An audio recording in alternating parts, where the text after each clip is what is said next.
Ladies and gentlemen, welcome to the Future of Wrestling Podcast, Episode 1. I am the Maniac Matt Tennant, alongside the Jerry Lawler, my Jim Ross, the Wolverine Logan Myers, and we hope you stay with us on our maiden voyage across the wrestling water, as we're going to look ahead to what's to come from this glorious industry. And speaking of looking ahead, Wolverine, my friend, give our wonderful listeners a reason to stay around and tell them what's coming up and where they can find us on social media. Man, we are going to do all kinds of stuff.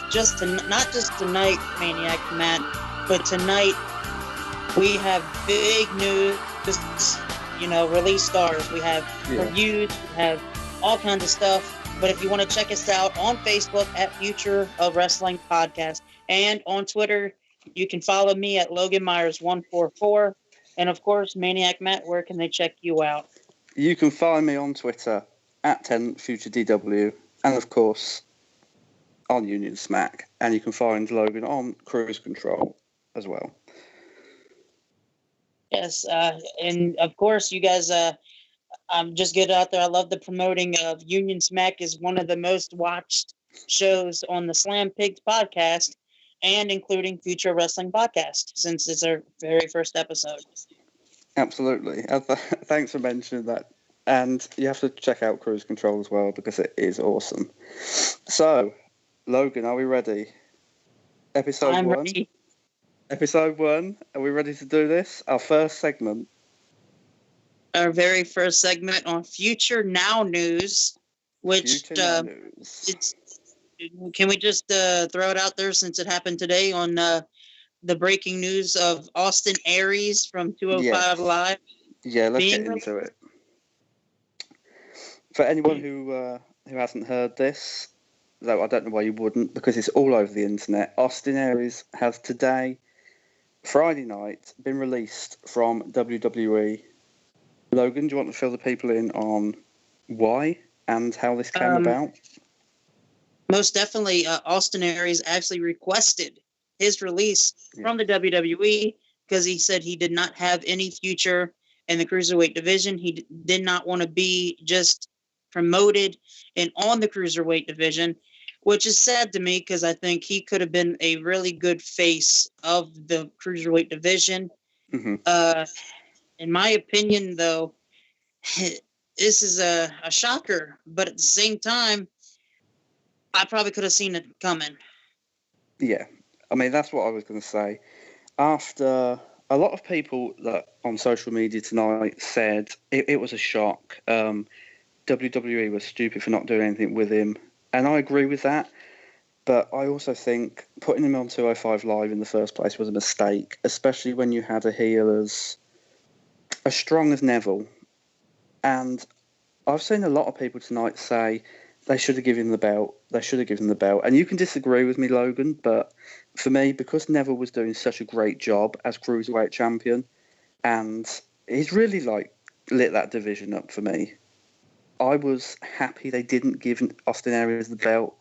I was thrilled that they kept it on Neville, not just because he's a British guy, obviously, but I just think the Cruiserweight title has more life in it while it's around Neville's waist at the minute.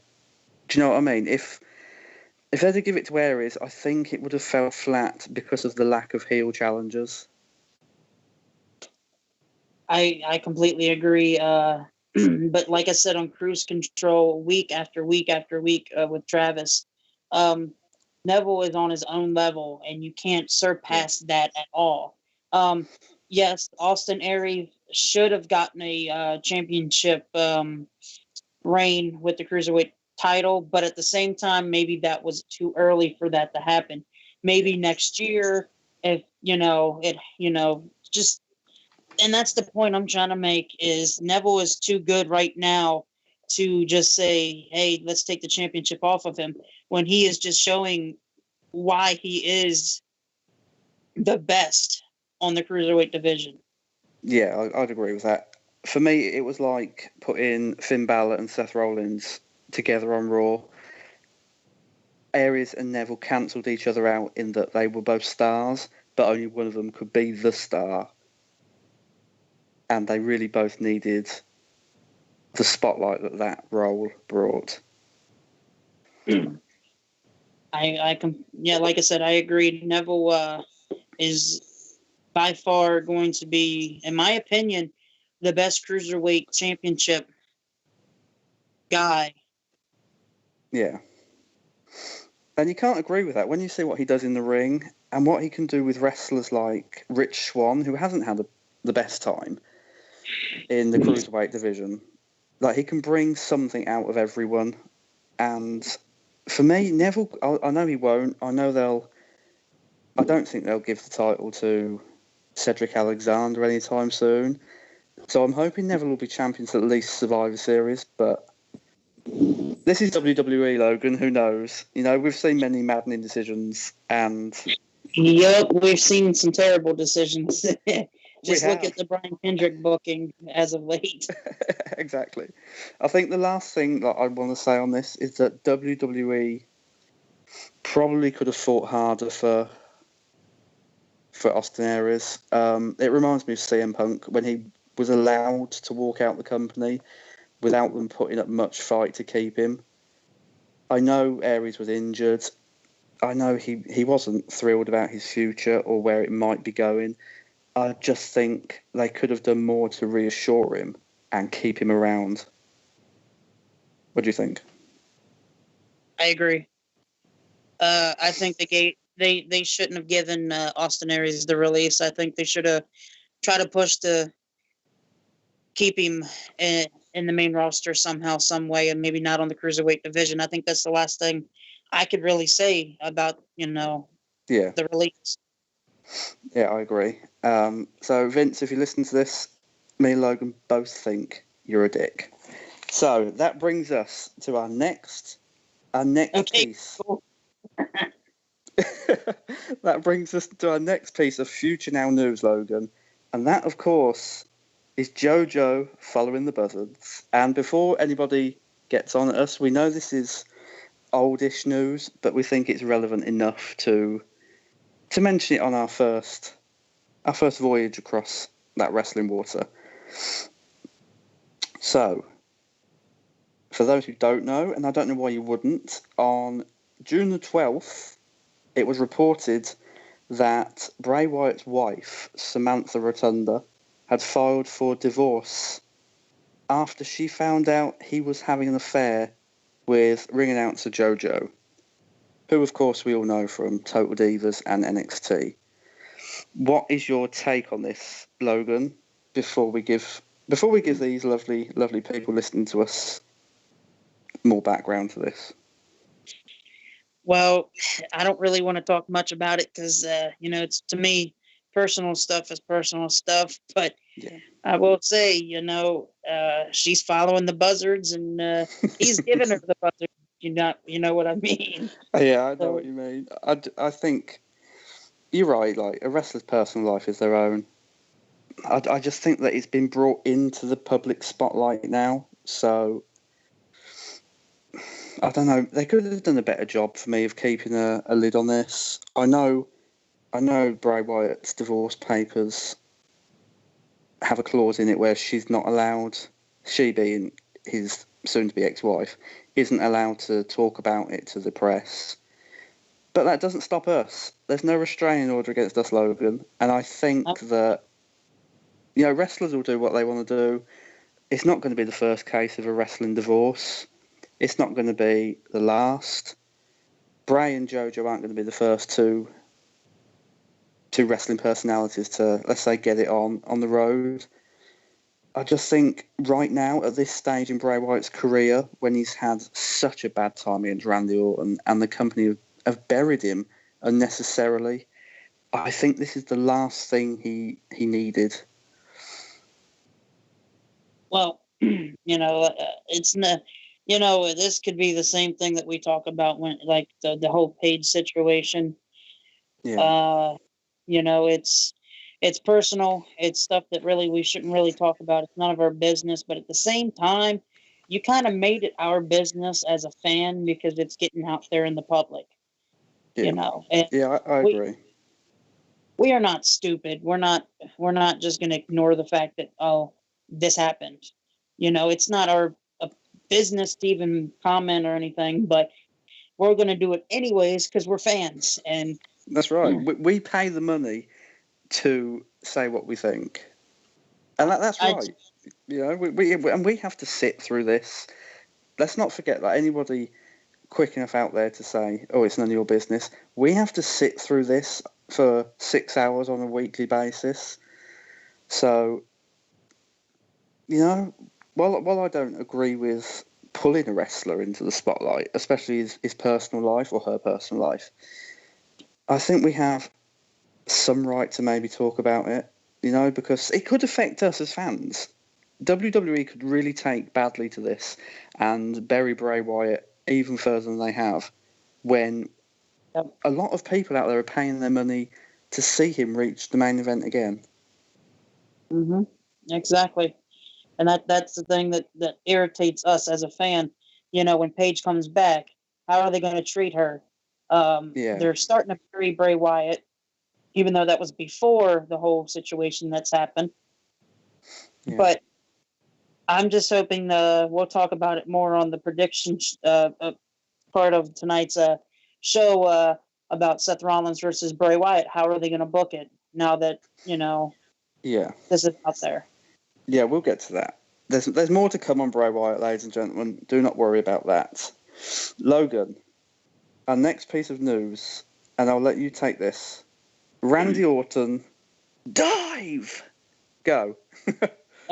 This is another oldish news, but I think this can be talked about anytime because it's the Twitter rant that Randy Orton had about the indie guys and diving, and saying that he's made a lot of money, and these guys aren't making shit and all this other stuff.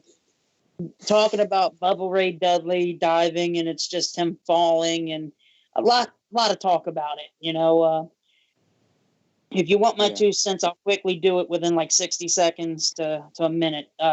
Randy Orton has points in what he is saying, but at the same time, Orton has never been in the indie circuit to know how it works. Yeah. So at the same time, Randy Orton's right about certain things and certain points, but sometimes people should just keep their mouth shut. Yeah, I They're agree. not in that situation. I agree, and I mean, let's not paint Randy Orton in any innocent light. It's not the first time he's jumped on a bandwagon on social media. He's been no darling himself backstage in his earlier years. I just think, for me, when I heard this, I just thought he jumped on a comment somebody else had made that had nothing to do with him, and it made him look stupid. Because, like you say, he'd never been on the indie scene. He's never going to be on the indie scene. Let's be honest. That's not a fear he has to worry about when he leaves WWE. He's a self-made man now. So I just think, what was he doing? Even, I don't know. Maybe the spotlight wasn't on him and he wanted it to be, so he thought he'd make himself a part of this conversation. But I just, for the life of me, could not see what Randy Orton was doing, even getting involved in a conversation that he clearly knew nothing about. Yeah, that's a good point. The only thing I can say now is instead of him doing dive ... on Twitter, maybe he should talk about his personal issues and personal things that's happened to him in the past. How about drugs ... 30-day suspension, 60-day suspensions. Defecating in Diva's handbags because he took a dislike to them ... And that's the only thing I can really say is drugs ... There you go. That's our 2 cents on Randy Orton. And I think there's more important things to talk about right now, Logan, than Randy Orton's. I'm going to call it a need for attention, because that's basically what it came across as to me. Yes. There is another piece of thing about Randy Orton, though. Tell us. And don't forget, that's the next subject that we have to talk about is the match that was announced on SmackDown. Yes. And if you missed SmackDown last week, I believe it was, Then we are getting Randy Orton versus Jinder Mahal 3 at Battleground inside a Punjabi prison. And I know you've got stuff to say about this, Logan, but can I just say, for me, this has to be one of the most pointless creations ever. Ever. I know WWE created it for the Great Khali and the Undertaker at the Great American Bash in 2006. I think I'm right in saying. The Great Khali, if you remember, never got to compete in that match because, according to his manager at the time, Davari, I think he was waiting for a hepatitis result or something along those lines. So the company would not clear him to compete. And that led to the Big Show competing in his place in a match that was just... and that's the best noise I've got to describe the match. Just the... What did you think about the initial Punjabi prison 11 years ago as a match stipulation? As I was really, really young 11 years ago. I was like Yeah. 10 years old, 10, 11 years old, Matt. So that's the crazy part. I was like 11, 12 years old at the time. I actually liked the match concept, but that was because I was so young. Yeah. You know, when you're young, you see those things. It's like, oh, look at that. Yeah. Oh, pretty lights. You know. A better question then would be, what does 21-year-old you think of the initial creation 11 years ago, looking back on it? Looking back on it, I can see why people don't like it, but I can also see why some people do. And it's been how long since we've had the last one? Wasn't it 2008, 2009? I think, was it not 2007 at No Mercy? Batista and the Great Khali? It was 2007. It's been at least 10 years since we've had the last Punjabi prison match. So looking back on it, maybe they can redesign the Punjabi prison like they did the Elimination Chamber. Excuse me. And maybe, just maybe, this match could be just a tad bit better than what it was 10, 11 years ago. Jesus, if this match is not better, then they need to take a match to them two bamboo cages and just never ever mention them again. Because if anybody listening to this is too young to remember the first two matches or hasn't gone back and seen the first two Punjabi prison matches, they were trash. Like, maybe it was because they were trash because, like, Batista and The Undertaker had separate opponents in them who weren't very good in the ring in that era. You know, Big Show wasn't great in 2006. He couldn't be bothered. And Great Khali wasn't great, period. So maybe with... I don't know. See, I'm tempted to say, like, Randy Orton could carry this, but it struck me today that Jinder Mahal hasn't been great in the ring. He looks every inch the champion, don't get me wrong. He carries that belt with pride, which is good, and he seems grateful to be in the position he's in. They're all bonuses, but his in-ring is still leaving a lot to be desired for me.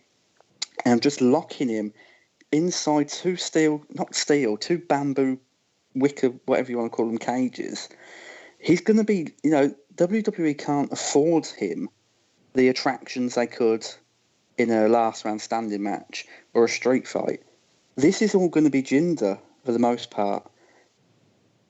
He's got to rely now on his skills. He's got to actually wrestle in this match, and I'm just not sure he can do it. I'm just not convinced.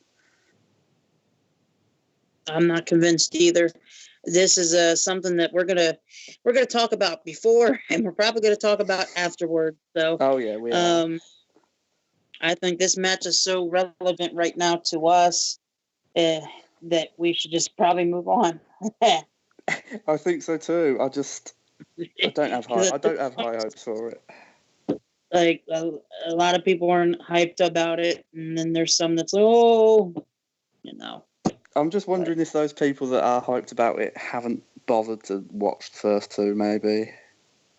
Well, they might be a 21-year-old virgin. You never know. Hashtag shot in the dark. And that brings us onto our last piece of Future Now news, and that, of course, is the sad and tragic passing of Smith Hart, elder brother of Bret Hart, son of Stu Hart and Helen Hart. And this is just, I mean, it was expected, Logan, from the news we got in the weeks leading up to his death. You know, he was suffering from terminal prostate cancer and cancer. Let's be honest, the cancer had spread everywhere by the time he passed away on July the 2nd. He was being cared for in a Canadian hospice. You know, the whole family had gone to see him. It's sad, but it's not shocking news. No, Like, it's not. and I mean, like, condolences to the Hart family, of course, because God knows they've had their fair share of tragedies. Yes, they have. It's been a very sad situation. You know, we all go through this, so we know exactly how they're feeling. And he's not the only one in the family that's actually went through prostate cancer, which That's right. Yeah. Bret Hart as well has had it. So we hope that his health doesn't decline in the years coming. Exactly, and like if anyone doesn't know Smith Hart, he's an pardon me, he's an old school wrestler who he was a name in the 70s, to some degree in the 80s, but he was never a wrestler that reached great heights. The only title, to my recollection, he ever won was with a very young Bret Hart, and it was let me get this right, it was the World Wrestling Council Caribbean Tag Team Championship for Carlos Colon's Puerto Rican company, the World Wrestling Council. You know, he never reached the heights that a lot of his siblings would. Bret, Owen, even his dad. So maybe Smith Hart, if people don't know who he is, he slipped under the radar of the Hart family a lot. But no matter how much he slipped, it's still a sad situation that I'll turn Yeah, condolences from both yeah, me and Maniac Matt. exactly, yeah. And it's not something that's recoverable from. It's just something you have to take your time to get over, and hopefully the blow can be softened with time. And I think that's all we can say about it, Logan. Like, a tragic situation. We've lost another legend, and he was a legend for those who knew wrestling back then, or who's bothered to go back and look at it. And Exactly. it's just a sad time for wrestling in general. It's always a sad time when we lose one of our favorites or a legend in the WWE or legend in pro wrestling at all. Yeah. So it's uh, So yeah, rest in peace. rest in peace, and we hope the Hart family can come back from this soon. Now, Logan, are you ready for part one? For part one of our biggest segment yet, our Monday Night Raw review. You were so trying to do the Travis. Could you tell? You're so trying. I'm trying and failing miserably. We are here for the Monday Night Raw review. There you go. There it is, the money shot. Now, I have to be honest about Raw, Logan. I've watched it all. I'm not sure I've watched it all in the right order. So, well, that's fine, Matt. That's fine, Maniac Matt. I know you're a maniac when you're trying to rush through everything and get everything watched in a week's time. This wasn't, to be honest with you, this wasn't even a week. I sat through Raw and SmackDown in one day, and then I had to sit through... No, I didn't. I sat through part of Raw and SmackDown in one day, and then I had to sit through the end of Raw and an NXT last night. So I've got notes. So you lead us through this. I got you prepared. I have everything written down for what happened step by step, what happened on Raw and SmackDown and on NXT. You So are the the man. very You are the first, man. hey, Wolverine's got it covered. Wolverine has it Sasha covered. Banks. The very first match of the night, we had Sasha Banks and Bailey defeating Nia Jackson, Alicia, blah, blah, blah, Alexa Bliss after Bailey got hurt, and it turned into a handicap match. Yeah, I Start off?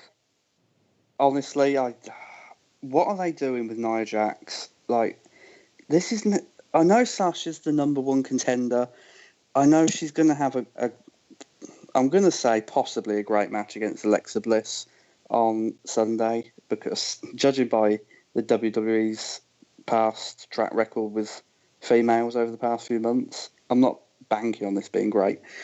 I'm just annoyed with what they're doing with Nia Jax at the minute. She's meant to be this huge monster who could tear through the women's division, and instead of booking her Logan, instead of booking her like, and this is no slight on how she looks, but instead of booking her as the Godzilla of the women's division who could tear you apart, they've booked her as this.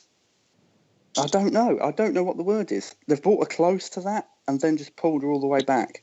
And it doesn't help that she tapped out to Sasha Banks last week in the gauntlet match. I've much preferred Alexa Bliss to have cost her the title, by accident to further that storyline. And I don't know. Take the microphone out of her hand for a start. That would be a good start for me, because she sounds like a 16-year-old about to go out on prom. Do not let her talk. That is a fatal mistake. What do you think? When I saw Bailey go out injured, and the first thing that popped in my head was, I swear to God, if Sasha Banks does a Superwoman type win, Yeah. it is unbelievable booking. Yeah, I agree. But I This understand why they wanted Sasha to look strong, because they want to make people believe she's going to beat Alexa. We'll get to that later. but they didn't need Sasha Banks to look strong by beating Nia Jax and Alexa Bliss in the same night in a handicap match. They I didn't. agree with that. Strong just beating Nia Jax the week before. And that's why I call this uncalled for booking. And if Sasha Banks doesn't win this Sunday at Great Balls of Fire, then this match booking was pathetic. And it was just, it didn't make sense. I agree, but this is WWE for countless years now. Make the person who's not going to win look strong on the go-home Raw or SmackDown. Sasha looked strong this week. Shouldn't have, but did. So, for me, she's not going over at Great Balls of Fire because she looks strong here. And I know you can't put that to every match, but how many times have we seen one person in the feud look like unbeatable before a pay-per-view, and then they lose on the Sunday night? It's how WWE do things, and it's not right. It's predictable. It's shit, Logan. Let's be honest. It's shit booking.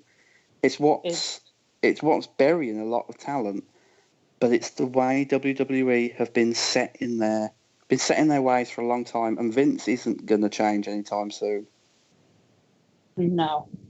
And that's how I feel. I feel like Sasha Banks should, I mentioned that this could be Sasha Banks winning against Alexa Bliss. I actually, this is a, I don't want to, maybe I should wait for when we do the prediction. Great Ball of Fire. Yeah. Don't use the material up yet. Oh, like it's in the same category as what we're trying to talk about for Raw is, the booking wise. If Sasha Banks doesn't win at Great Balls of Fire, then it's just like, to me, the booking's pointless. Maybe they should Nia Jax look strong and like, oh, maybe Sasha Banks isn't gonna win the match, and then fans think, coming in the Great Balls of Fire, she may have lost to Nia Jax, but that doesn't mean she is gonna lose to Alexa Bliss. Yeah, I see what you're saying. Do you think this has been more believable coming into Sunday and better for Nia Jax had Bailey been carried away, which was, let's be honest, no great disappointment to anyone right now. If Alexa Bliss had mistakenly hit Nia, aiming for Sasha, and then Nia walked out of the match, leaving Sasha and Alexa. Yep, I agree. I completely agree. And that's a great point. That's a great thought. Thank you. I try my best. But like it's just if Alexa Bliss took the submission and she lost, but the cool part, and I think the very smart booking that they did was the promo. Blah, my bad. I can't talk right now. The promo that Alexa Bliss actually said that later in the night was this was just her being smart. Yeah, that was just. It was like, are you insulting our intelligence again? I know she's the heel. I know she's. You know what I mean? It's the bravado. But it's just. I think it damages her as a champion to have her come out and say rubbish like that. Just Yeah. rubbish. It would have been much better if she'd have turned around and said, I lost the match because Nia didn't have my back. Would that not further the story going forward? Because they're obviously going to split them. I'm in no doubt about that. There's no long term between Alexa Bliss and Nia Jax. That's easily said.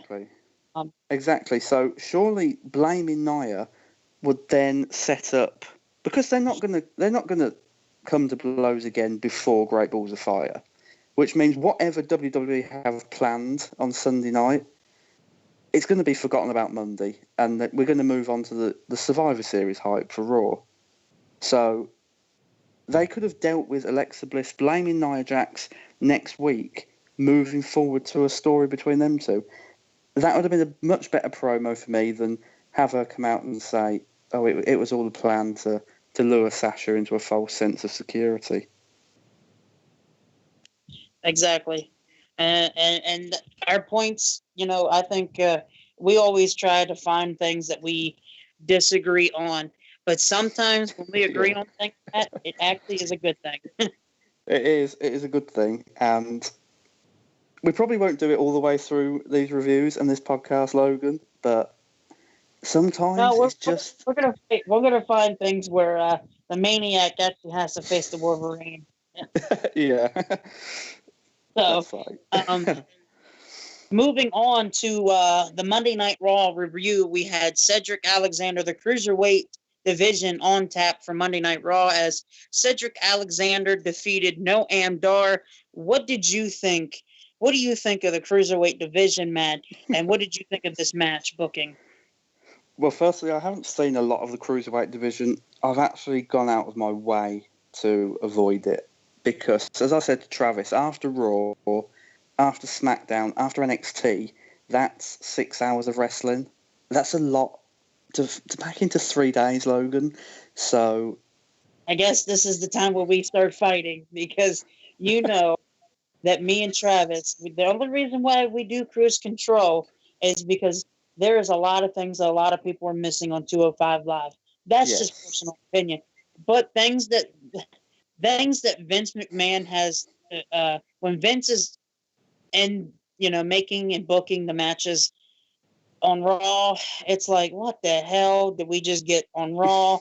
And then we get this phenomenal stuff on 205 Live. Yeah. Yeah, I got that from the 205 Live matches on Raw this week. I just felt like 205 Live, obviously, like, even if you don't watch it, isn't getting the best ratings right now. Am I correct? No. Am I I not remember correct? months ago, you are correct. A couple months ago, maybe I think it was 2 months ago on a Cruise Control, me and Travis actually talked about it, that 205 Live reviews was less than a 4-month-old episode of Ride Along. And Jesus. And then the one Halloween Havoc 1996 that you guys actually reviewed, I think, right on Union Smack, was actually had more reviews and views on the network than 205 Live. Do you mean Nitro? It was Halloween Havoc. We haven't reviewed that yet, but I'm sure we'll get round to it. If WWE don't give us a fucking UK show soon, I hope you're listening, Triple H, because we're getting annoyed with you now. So it had less than... That's what I talk about NXT takeovers, where we usually get something out of the UK division. Man, see, I'm just thank you, Matt. Pleasure. Always here to help. So, No, so what we're basically saying is 205 Live got less than a 4-month-old episode of Ride Along, ratings-wise. yes, Shit, that's bad. Like that is terrible. I just think they're overexposing 205 Live to a degree because they're pushing them on Raw in not very good matches, as far as I'm seeing, Logan. Like this Cedric Alexander versus Noam Dar match. You agree? I do agree to a certain extent, but I can't argue the match between Neville and Mustafa Ali. Me and Travis actually had to talk about this on Cruise Control because, in our opinions, that was one of the best cruiserweight matches on Raw to date. Besides Neville and I think Rich Swann wrestled on Raw. I can't remember if that was on Raw or on. So we're trying to remember. But Going back to the Cedric Alexander match between Noam Dar, I think I had it on my notes here that Noam Dar is better than this booking as well. Mike Skills, I've said this before. I'm not the biggest fan of his voice. I much rather listen to Maniac's Matt's voice than Noam Dar's. In-ring skills does save him in the long run, and he just definitely needs to get dropped Alicia Fox at this point. Yes, yeah, I'd agree with that. I don't think Alicia Fox at this stage in her career, she's been in WWE 10 years maybe now. I can't believe it's been long. Exactly, and what has she done with that? Divas champion, I seem to remember, fleetingly at some point. But she's now taking up a spot that somebody else could use. Take this for whatever it's worth. Okay. Did you? If you, I'm going to make a little list of people that Alicia Fox has been in WWE longer. Okay. Go on. We said 10 years. On the list, we can say now that Alicia Fox has been in the WWE longer than CM Punk. We can now say Austin Aries. Yeah. She's been in the WWE longer than what was it? Zack Ryder now, I think. Oh God. And when you think, go on. I think she's been in the WWE longer than Mr. Kennedy was. My God. And for those of you who don't remember Mr. Kennedy, you didn't miss a lot. Can I just say about this match, Logan, I'm right, am I not, that Cedric Alexander and Noam Dar was this possibly the second biggest storyline behind Neville and Austin Aries? Yeah, I could say that. I think right now, I think the best cruiserweight storyline going on right now, besides Neville and anybody, is the Tozawa versus Brian Kendrick. I'm not a biggest fan of Brian Kendrick. I can't stand him. But his feud between Tozawa was actually, the finish was great. I thought the match gave what the match needed, and that just, it just triggers something in a fan when you see something and like that. Do you mean Tozawa or do you mean Jack Gallagher? It was the Tozawa, when Tozawa had that like last man standing type. started with the street Yeah, fight. I get you. Yeah. Yep. See, the biggest problem I have with this match, and we've probably spent way too long talking about a shitty little match, is that WWE built this up as like Fox's with Dar was with Alexander. Would this not have been better as a 20-minute match on 205 Live to blow off the feud rather than a, I don't know, to me it seemed like it went 4 minutes of that filler on Raw. Yeah, and here's the thing about Alicia Fox and Noam Dar. This is the last thing I want to say. Yeah, Okay, before we move on, yeah. On Cruise Control, the one word that me and Travis has said a lot: stop. We're tired of that this feud. We are sick and when are they ever going to end the Alicia Fox with Noam Dar against Cedric Alexander? And this is the guy you want to push for the cruiserweight title against Neville at SummerSlam? Are you kidding me? And the main thing that I want to talk about Cedric Alexander is he has no reaction, and that's why I don't think he's ready for the cruiserweight title. And I think if they want to pull a trigger on somebody beating Neville, I think this Sunday, and I don't want to spoil a Great Balls of Fire opinion or prediction, it is Tozawa. Well, we will get to that in just a little bit for anyone interested to hearing more. Matt, but, I mean, if we're not going to talk about Cedric Alexander and the Great Balls of Fire prediction, you know, if he's not ready, then it's got to be somebody else. And why not that chance? Well, we will get to that. I have a slightly different opinion on that, so stay tuned, everyone, to listen to us disagree on possibly the first thing so far. Logan, where did that bring us to on Monday Night Raw next? We had the Intercontinental Championship. Well, first we had the TV, which was again once just awful garbage on TV. Can I just say that this Miz TV was better than last week's, and it was still crap? Like, that's how bad last week's was. At least somebody didn't say the N-word. Yeah. Can you imagine Vince's face backstage on PG television? Did you know I actually read that Kevin Dunn lost his gasket? Like, he lost everything when he heard that N-word. But when Vince McMahon heard the N-word, the first thing that popped up in his mind was ratings. I believe that. I can believe that. I don't know what the sponsors would have thought, but Vince McMahon was pissed off in the beginning. I read on it was on, I think, on WrestleZone.com, where Vince McMahon said Vince McMahon and Kevin Dunn lost it, but then Vince started thinking, oh wait, this might give us some raw ratings for the N-word. This is as bad as when Vince McMahon said the N-word and Booker T was like, oh, tell me he didn't just say that. Yeah. I remember that was one of the best backstage segments, even though it was mostly racist, in my opinion. Agreed. I think we can move on from this Miz segment, Logan, like the Miz TV part. If anyone wants a very quick rundown of it, Miz went on far too long about the balls from last week. Far too long. It didn't even need to mention them. And then Ambrose comes out. Is that sorry?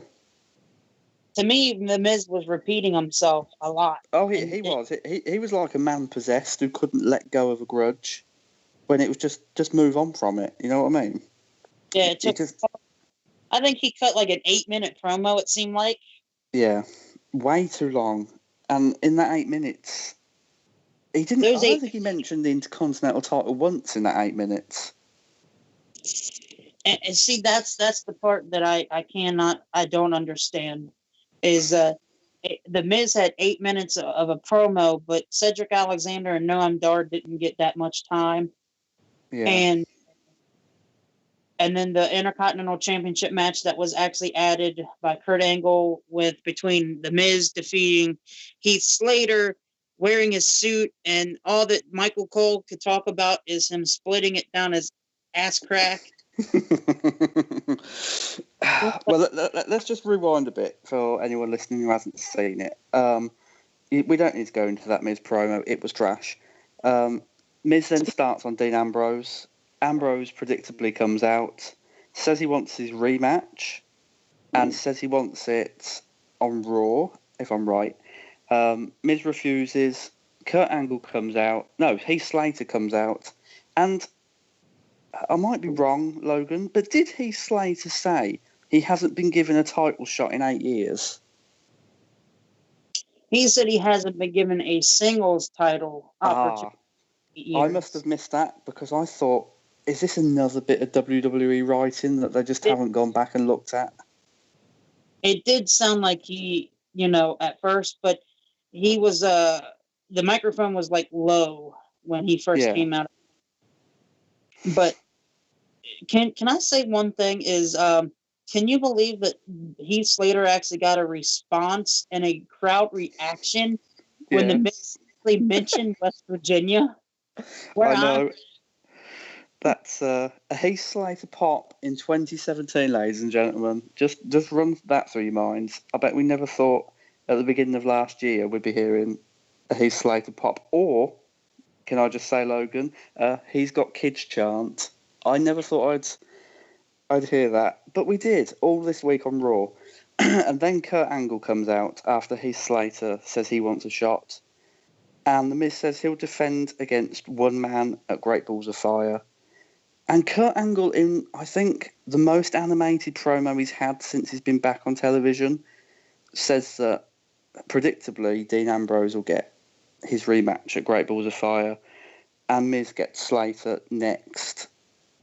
And that's what we were on to. What was this Intercontinental title match for you, Logan? Because for me, it was a standard IC TV title match, and that was it. I actually enjoyed Heath Slater in this match. He came off as like always, he's one of the underrated talents in WWE that they continue to drop the ball on.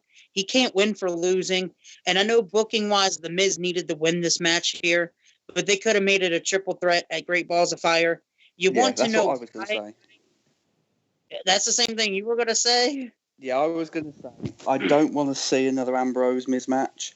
So why not just throw Heath Slater in there? He's never going to win, but for just for a different feel, tease him winning right up until the end. Just anything would have been better than what we're going to get. Sorry, you carry on. Well, on my notes it actually says, you want to know why I believe they should have done this, Matt? It's simple. I don't care about the Miz versus Dean Ambrose. Agreed. I think after Extreme Rules, does anyone care? Like, Dean Ambrose killed it for me with his selling of that leg. And I think, for me, going back to what The Miz said on Miz TV, when he said Dean Ambrose is just like a ball of wasted potential, for me, he's right. Like, Dean Ambrose might have been WWE champion on SmackDown, but he did nothing with that reign for me. The best he got from that was the month after he won it at Battleground against Reigns and Rollins. After that, it was just, he was given an opportunity to go out there and show the world that in 2017, a smaller man like him, who wasn't built like Cena or Reigns or Strowman, could still go out there and put people in seats.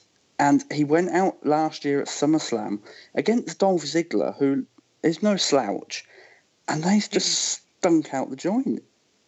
And from that moment on, it was like, why have you give that title to Dean Ambrose? He can do nothing with it unless he's got someone of greater quality. Do you disagree with that? I don't disagree with that at all. I actually agree 110%.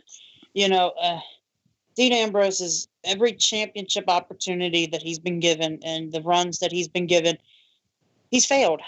Yeah. And I don't know if it's him or if it's just the booking that they're doing with him. If it's the promos that they're writing for him, or if he's just like not taking it seriously enough. I don't know what it is. But it's something that I think in the months ahead we'll find out what the direction is for Dean Ambrose. I agree. I just don't think Dean Ambrose, whatever excuse he may want to use, can blame promos for some really bad matches. You know, he can't blame promos for not selling a leg at Extreme Rules. He can't blame promos for not being able to put on a half-decent match against a man who is very talented at SummerSlam last year. He just can't use those. He's been around the business long enough to know that excuses like that are going to get the audience's back up. And I think it's time for him to either put up or shut up in the ring. And I'm just not confident that Dean Ambrose even wants to be there anymore. Yep, I just there's no direction with him going forward. I think we have a lot more to talk about Dean Ambrose when we do the prediction part of this show. Yeah, we do. On to something else that I could care less about was the Seth Rollins defeating Jobber Hawkins. Yeah, this was repeat of last week. It by this point on Raw, it was rinse and repeat, and Kurt Hawkins didn't even get as much offense in. Like, what was it? Maybe 6 seconds after the bell, knee to the face, Rollins wins, and that's Kurt Hawkins' WWE career to date, I think. The only thing I'm going to say, Matt, is it's bad enough people complain about 3 hours. Then you wonder why the WWE is always saying that the third hour is bad, and they're always scrambling for stuff to add to that third hour when you get a 5-minute jobber match like this. Plain and simple. I agree. When people see this, who wants to stick around for the third hour? And Nobody. I'll be honest, Logan, like, even though I watched Raw in 2 parts, I still struggled with the 3 hours. Like, by the time we got to, I mean, I'll bring it up again, like, when we get to the match I'm talking about, but by the time we got to a certain match on the card, which should have been really good, I couldn't give a shit. I was just drained. And that was me watching it in 2 parts, not all the way through, in 1. Yeah, and that's the thing. But if that's all you got to say about that segment, then yeah. Let's move. Apart from the best thing about this was the little laugh I got at the beginning when Kurt Hawkins, who has he won a match since he came back? I don't think he has. No. Comes out on the microphone and says, "I want Braun Strowman." Are you fucking me? You've been crushed every time you step through them ropes, and you suddenly want Braun Strowman. Like, get real. I think at least he had something to freaking say. That's true. I'm not even going to talk about the Seth Rollins promo after. We're not even going to talk about that because we have a lot to talk about in the prediction show. We do. We've got a long way to go yet. So let's keep people engaged and entertained. And where did that leave us next on Raw, Logan? I think, the best match of the night was Neville defeating Mustafa Ali. We don't need to really talk about a lot about this match because this match was fantastic. If you want to hear my part on this match, you can go watch Cruise Control with Travis. But I do want to get your opinion on it, Matt, because I think your opinion is always needed when it comes to anything WWE. Thank you very much. And yeah, you're right. It was a good match. Had nice flow to it. I just think it was too short. Again, take away Rollins and Hawkins. Take away that Bray Wyatt promo. In fact, you could have took away 4 promos out of this and given the extra 10 minutes to Neville and Mustafa Ali. And they could have put on a match, I think, equal to Neville versus Rich Swann from 205 Live. Yep, I completely agree. This is probably one of the best cruiserweight matches I've seen. Neville, in my opinion, continues to be a focus point, and he continues to make everybody relevant in the division because he can put on a match, a 5-star match with anybody on the division, and that's plain and simple. I agree. And I'm going to ask you a question that me and Travis talked about a while ago, Logan. when Neville loses the Cruiserweight title, which he will at some point, what would you do with him then? Because for me, you can't keep him on 205 Live once he's dropped that title, because he'll peter out.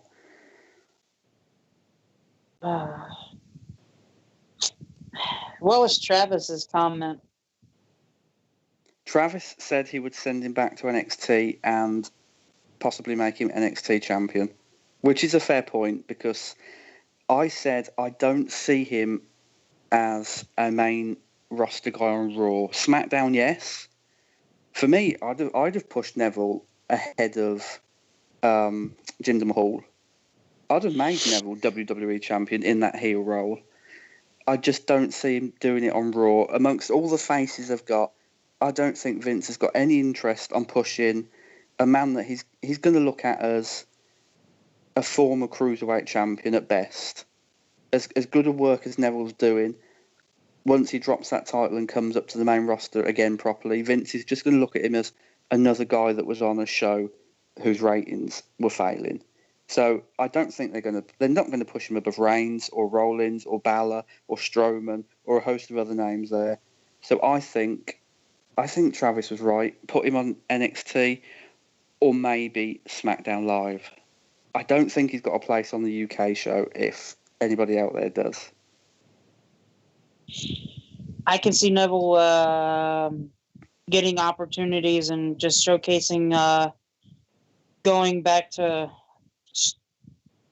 like the end of the line in the cruiserweight division and just dominating everybody to get back the champion again. I could see him winning it again. Do you really think that's the way? I just think after such a dominant run, pushing him to the back of the line just to build him up again, it's a waste of his talent. Like, I wouldn't believe in Neville. If Neville loses to, say, Cedric Alexander at SummerSlam, we don't want that to happen yet, but for argument's sake. And then I don't know what's coming next for Raw after SummerSlam, but he loses in his rematch to Alexander again on that. That's Neville done for me. You know, I don't want to see a major heel like Neville wasted for nothing when he's got so much more to give. For me, it's like Asuka in NXT. Once she loses that NXT women's title, don't give her a rematch because it's only gonna harm her character. Move her on to something bigger. And that's, for me, that's what they need to do with Neville. And I just wanted to get your thoughts on that because I haven't had a chance to ask you yet. On Asuka, when she loses the champion, she can't be in NXT. Exactly. I'm glad you agree with that. I think the next two matches that we talk about, though, Matt, we can actually talk about together because really it should be flip-flopped on the card, in my opinion. Yep. We have Finn Balor defeating Cesaro and Braun Strowman defeating Apollo Crews in the main event.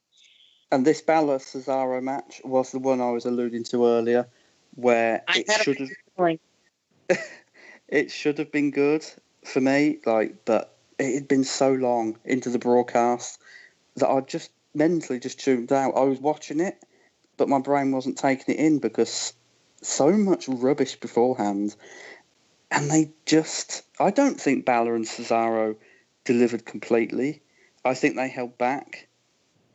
I don't know what you think about that, Logan, but they were what? I think they were told to.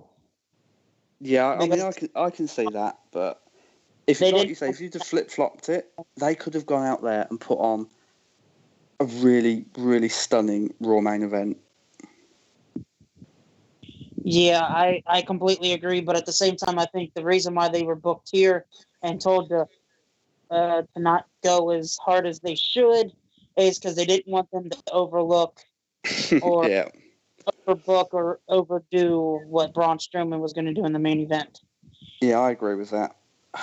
But for me, WWE need to take their head out their backsides and see that like Roman Reigns and Braun Strowman have now built up such a name for themselves and such a feud that even if Strowman and Reigns' little angle went on first, people would still be talking about it. Like, just because something better goes on after doesn't lessen what came before. So I think WWE just messed this up really bad. And this is for me. That's been Finn Balor since he's returned. You know, I like Finn Balor. I know our good friend at Bobby B Wrestling is a huge Finn Balor fan. He's not being used right, Logan. He's not.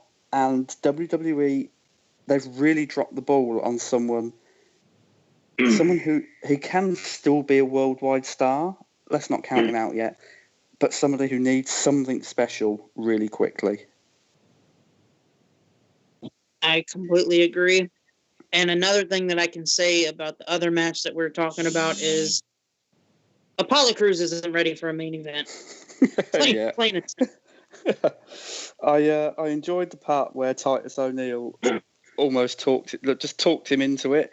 I feel like this whole Titus brand thing would be much more amusing, let's say, if Titus O'Neil forced him into it, you know, instead of talked him into it. And then you get all the nice little looks between them as Apollo Crews came down the aisle as if to say, what have you got me into now?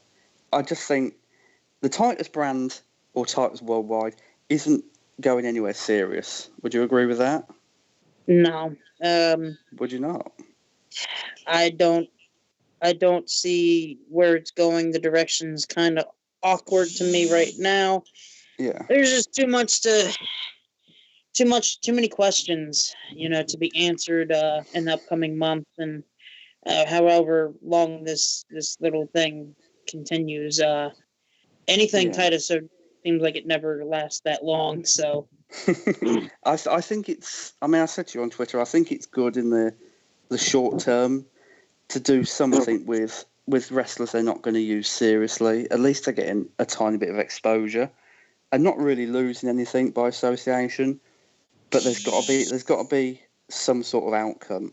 I don't want to see Titus O'Neil versus Apollo Crews. I don't want to see that. I just want to see play. You're not going to. We know they're going nowhere. Play it for laughs. At least give us some comic relief. Because right now, to me, it looks like they're trying to be the New Day without the skill to be as funny.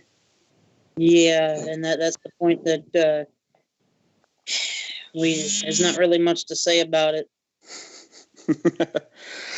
It's not, and I think there was never any doubt Strowman was going to win. There was never any doubt Roman Reigns was going to come back and get his heat back, as Travis likes to say. And I don't know, Raw was just a long slog for me this week. So let's go. Let's go our usual route. What would you give Raw? Well, we had other stuff also on Raw where Roman Reigns did get the better of Braun Strowman at the end of the night. And another segment we should talk about is the Samoa Joe and Brock Lesnar sit-down interview. They turned quickly as Samoa Joe was done talking. Mm-hmm. I think these two segments with Roman Reigns getting the better and the Joe turning quickly and done talking, no matter what Roman Reigns did on Raw, Braun Strowman should go over Roman at Great Balls of Fire. I didn't want to say that now, but that's in the notes.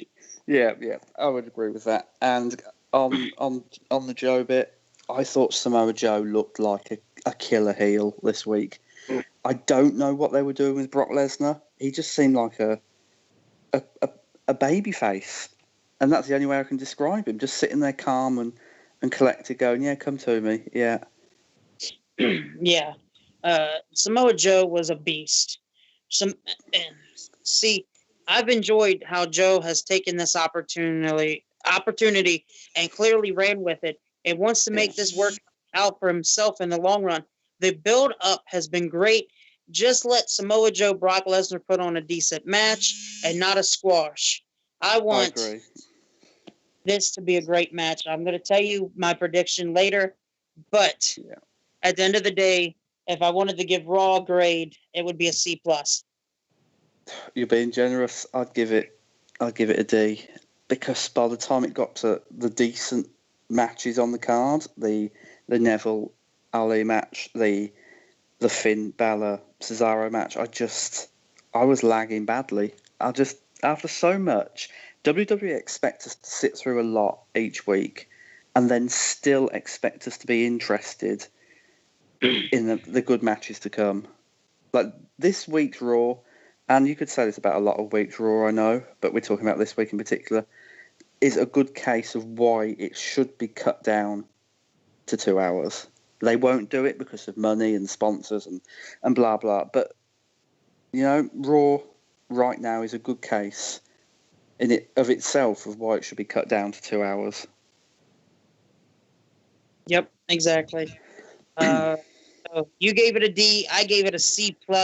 I was being a little bit generous. You were being really generous. You were being really generous with that, Logan. I was trying to be nice at least, but we all know you're trying to push towards that Michael of this show. So, go on, tell us what we've got next up. After Raw, there was the SmackDown review. Yes, SmackDown review. And can I just say, right from the bat, I'm not American. Clearly, everyone can tell by my accent. But even when it's the 4th of July over there, where you are, it still feels patriotic over here, especially when WWE open one of their shows with a really nice vignette like they opened SmackDown Live this week. It went, you know what I mean? It just felt a different SmackDown to last week completely.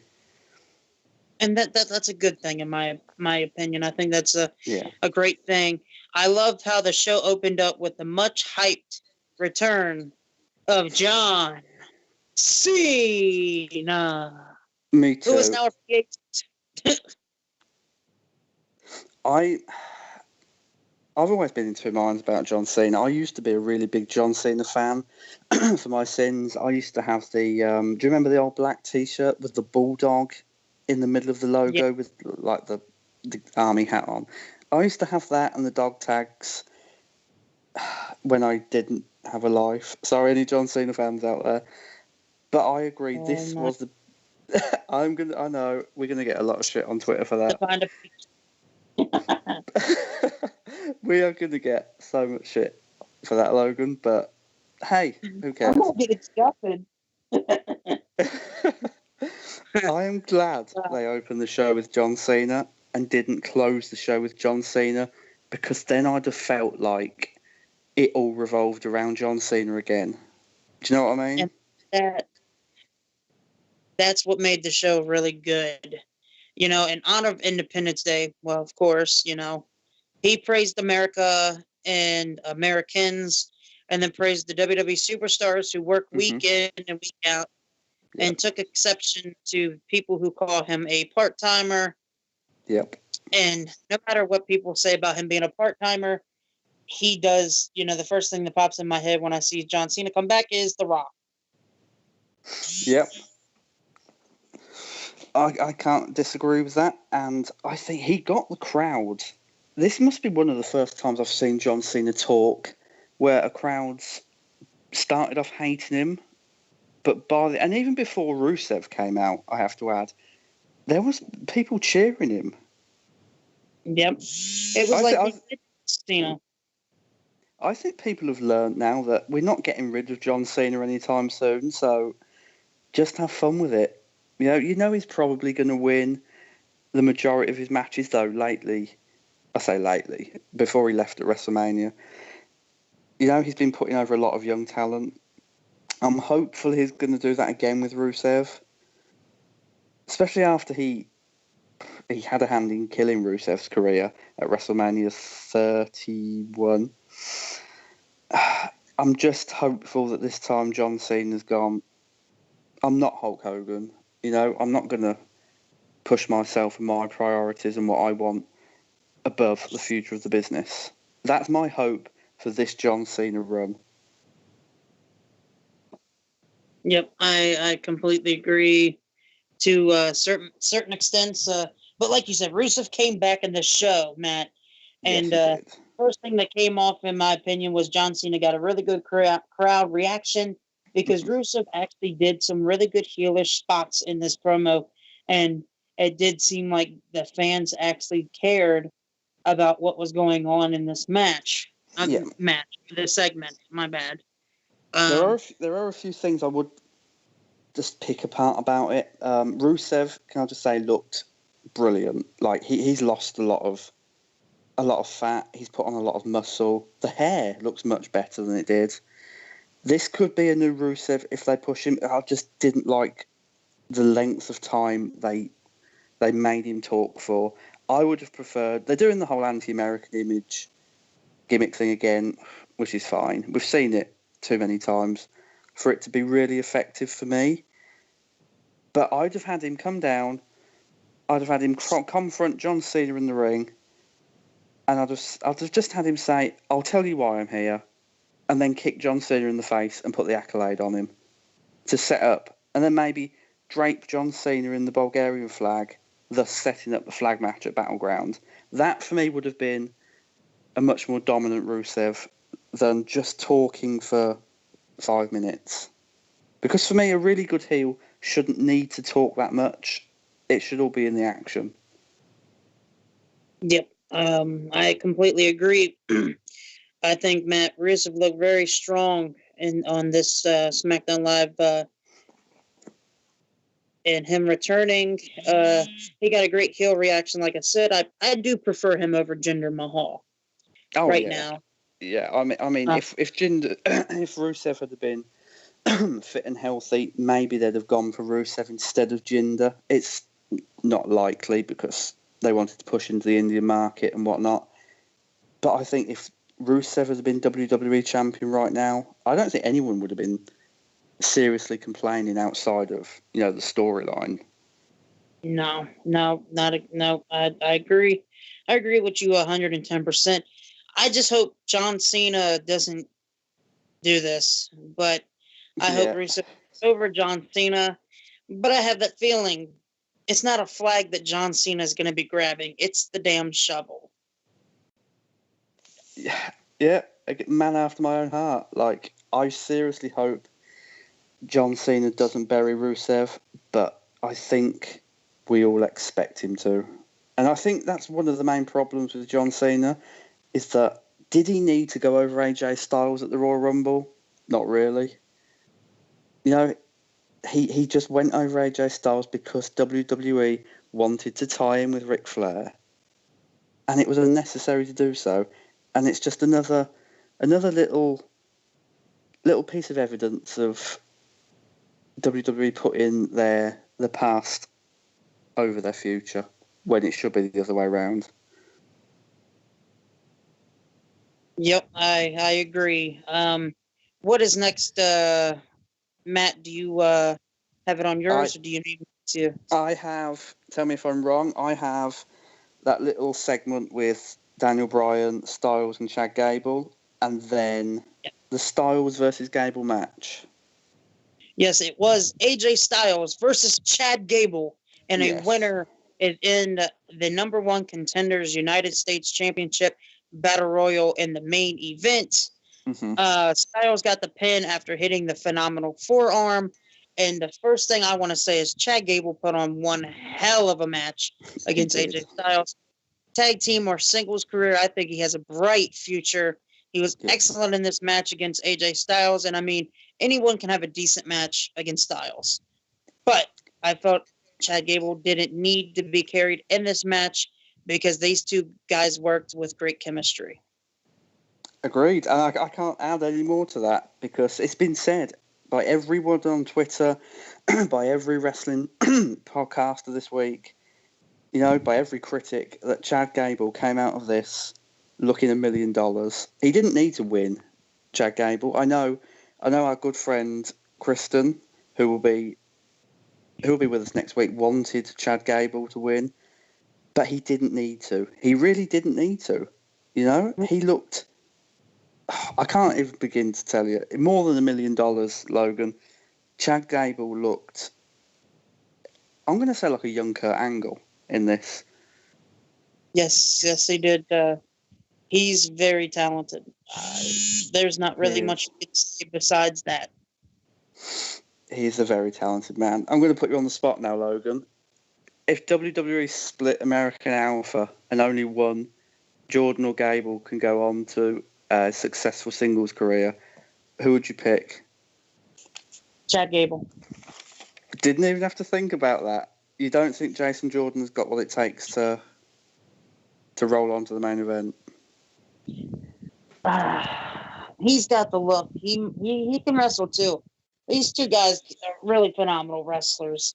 And it shows just as a tag team, they have great chemistry together as a team. These guys can go in the ring no matter what. So really, you can almost throw both of them out there and say that these guys, singles career or tag team career, they're going to have bright futures. I But agree. tag people, I think, it might have just a slight edge over Jason Jordan. Until we see more of Jason Jordan in singles action, which I'm assuming we possibly might over the coming weeks, I couldn't disagree with you. Now, for me, that brings us to a little bit with. I thought teased the breakup of the Hype Bros. Like, Mojo Rawley backstage was looking at that Hype Bros shirt with nothing but disgust. Yes. I thought Yes. I thought he was going to stuff it down Zack Ryder's face and walk away, because for the first time in recent memory, Mojo Rawley looked like a heel, and I don't want him to be a heel. I don't have feelings about Mojo Rawley either way. I don't like him as a face. I'd like him even less as a heel. I don't really like him as a wrestler. I don't think he offers anything to SmackDown. But WWE obviously see something in Mojo, otherwise they wouldn't have given the Andre the Giant Memorial Battle Royal trophy at WrestleMania. Quickly on this, I think we should be quick on this because there's much more important people to get to on this show. Where do you see Mojo going? Matt, before I say anything about Mojo, there was just breaking news that I just received on the WWE app that AJ Styles has defeated Kevin Owens to win the United States title during a WWE live event at Madison Square Garden in New York. My God. And that's official. That's official. It's a shame we're not live because that would be breaking news. But that's huge. That is huge. I wonder if WWE are going to. I wonder if it was a mistake whether Kevin Owens didn't get his shoulder up when he was meant to. We've seen a couple of them on house shows before where the title was changed by accident and then changed back later in the night. Or whether WWE are actually going to run with that. Because I don't know if it's going to run with that or not, but the only thing, good thing they're not wrestling this Sunday, and it's not Battlegrounds, because then it would not make sense at all 2 days prior to the pay-per-view. It wouldn't. I don't see WWE running with this because from what I've heard, Owens wasn't due to drop that title until at least SummerSlam, if not after, because they're running with the whole Face of America thing. So, for me, that sounds like something's gone wrong.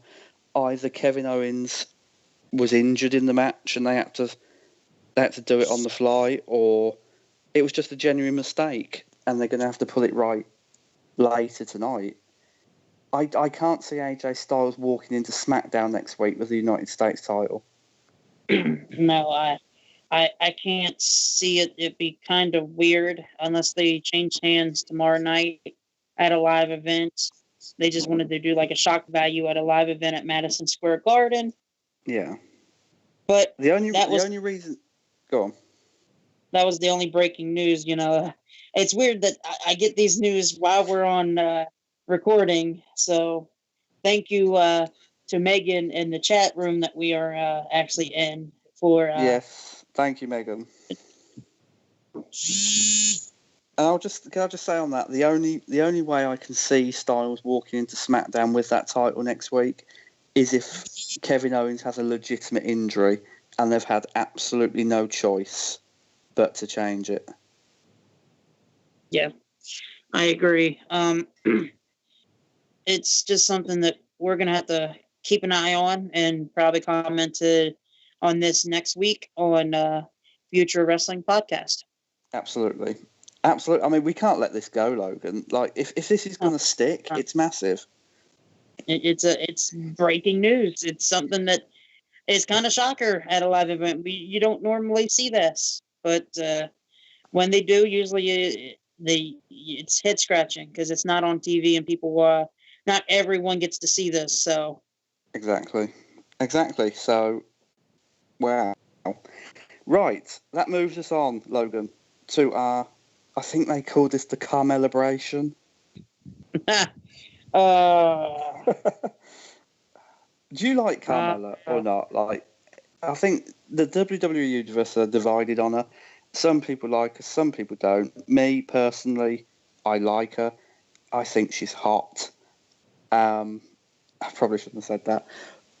She's good. Just hope your friend doesn't hear this. That's why I shouldn't have said it. Yeah, I don't think she's got it in the ring yet. She needs to be polished a lot in a short amount of time. It's like a champion. And I can see her defeating Naomi for that title soon. Completely agree. But this I had no. You want to know what my comment was on my notepad for this segment? After we found out that Ellsworth was ejected from the building and $10,000 fine and suspended 30 days, I had no comment. This is probably one of the worst segments on this SmackDown. Do you know what? It was completely booked just for the James Ellsworth thing. This had nothing to do with Carmella at all. Or Naomi. And that's Naomi.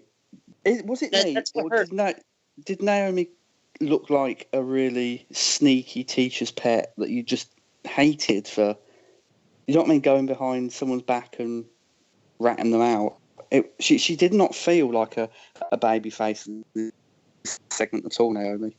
No, she didn't. That's the thing that I noticed as well. But I did notice that I'm pretty sure you did, that the new light up championship that Naomi has. Yeah. What do you think of that title? I don't like it. I knew it was on its way. I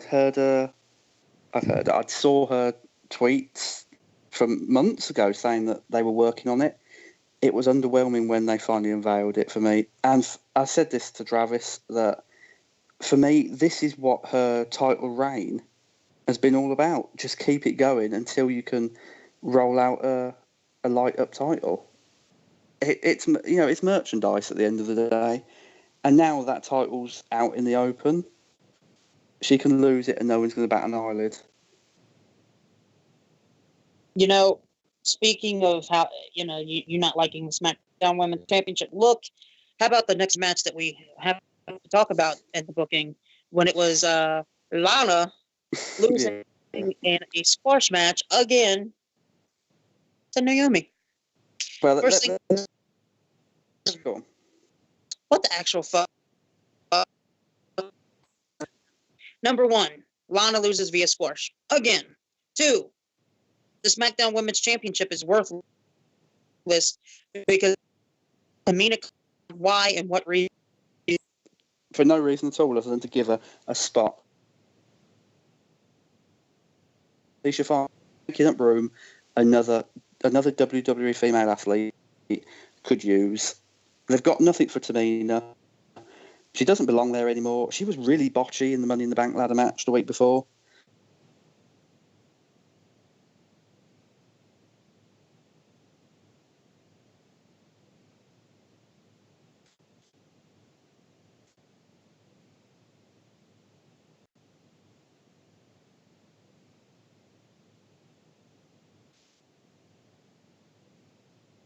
Up, at least onwards.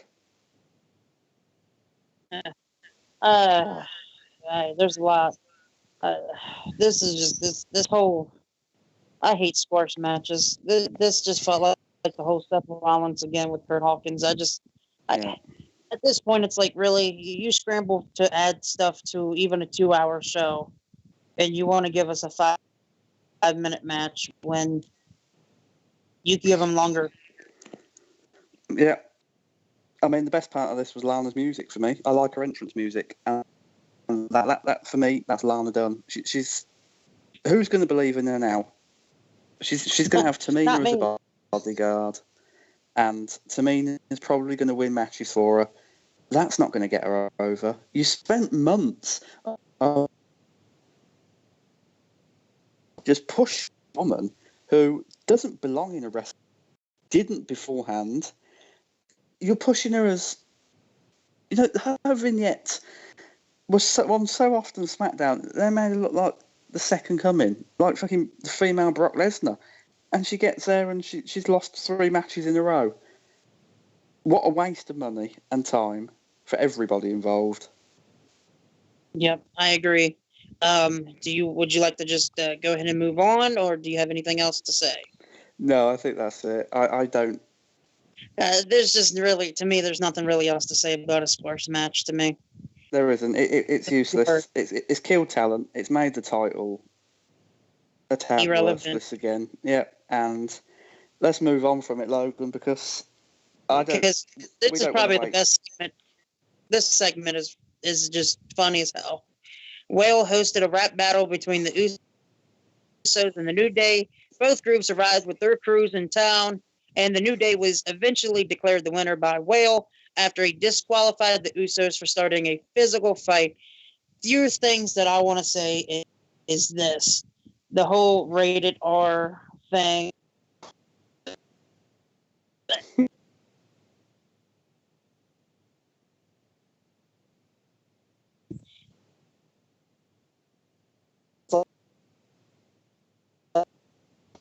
Honest. First time we're going to disagree. I hated every moment apart from that rated R comment of this. I thought it made the New Day look stupid. I love their outfits, don't get me wrong. Why? Oh yeah, why? Their outfits were out there. I actually did really enjoy that. The outfits are outstanding. They're rapping, or should I say, basic talking, because that's all they did. There wasn't a lot of rapping going on from either of the trio. It was embarrassing. I don't get embarrassed for other people a lot, and I've said this on Union Smack a lot. But I've been getting embarrassed for wrestlers a lot more lately, and this just took the piss. I'm sorry to swear again, but what are you doing? You've got your longest reigning Raw Tag Team Champions of all time. There's talent there in the New Day. Kofi Kingston, Big E, very talented wrestlers. Xavier Woods, a very underrated wrestler for me. His match against AJ Styles, I think it was last year before the whole brand split, was an excellent match on SmackDown. And then you just give them this. You give them a rapper that no one cares about. You give them a rap battle.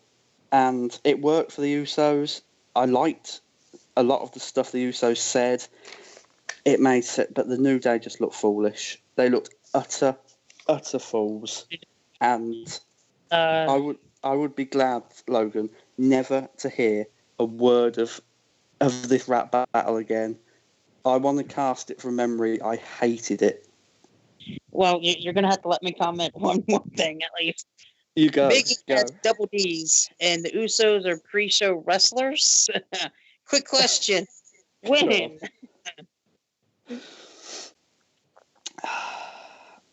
When what? When has the Usos ever been a pre-show match? I know. Or a pre-show wrestler? I know. I think they've got... It's hard because they've got the Usos, who are a talented team, and people pushed for their heel turn a lot for years. I mean, this heel turn should have happened at least 2 years before it did. But now they've found themselves in the predicament that you've got a really decent heel team, you've got a record-breaking face tag team, we want them to go in as program against each other, but we don't want either to look weak. And with that, WWE have booked themselves into a hole with it. They don't know where they're going. I'm sure the New Day will get the titles maybe at some point. If not, they'll possibly help Breezango capture them. Yeah. I just That's don't an know. Yeah, I don't know where the New Day go from this feud if they don't take the tag team titles. A lot of questions, a lot of answers that to be answered in the next few weeks and months. But moving on to Aiden English defeating Randy Orton because Orton got frustrated and hit English with ring steps. Yes, and everybody, you are hearing this right. Aiden English, who hasn't picked up a victory. Am I right saying possibly since the Vaudevillains left NXT? Yep. Yep. He beat Randy Orton, a big W in the win column. He beat the number one contender to the WWE champ. Was being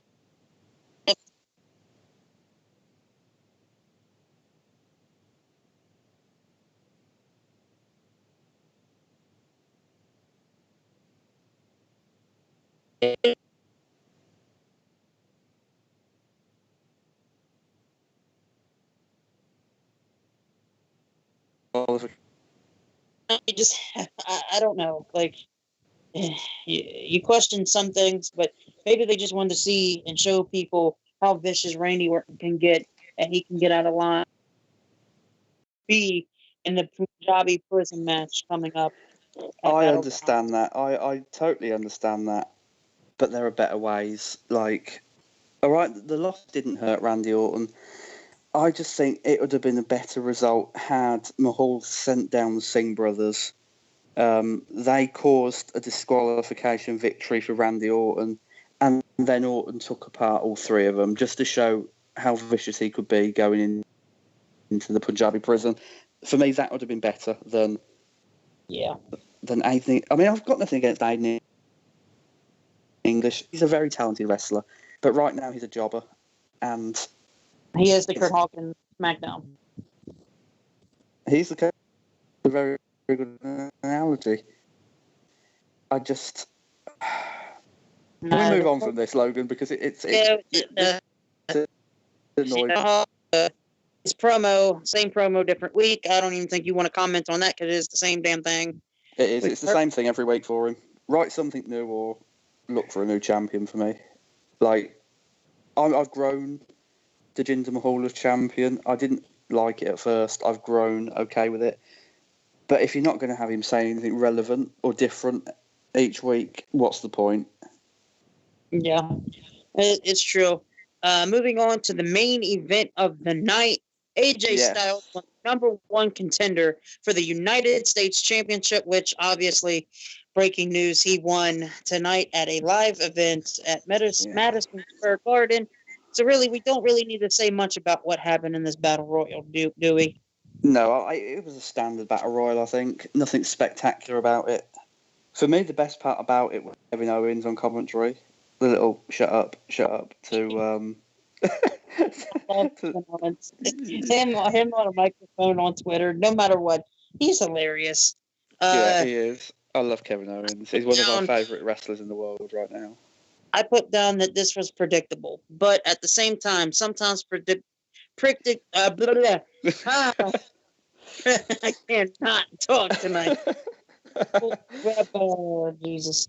Do you want to try that again? Predictability is a good thing, and sometimes knowing what is going to happen does help make a main event good. And it does. Let's not be down on it. It had its moments. Breezango were funny.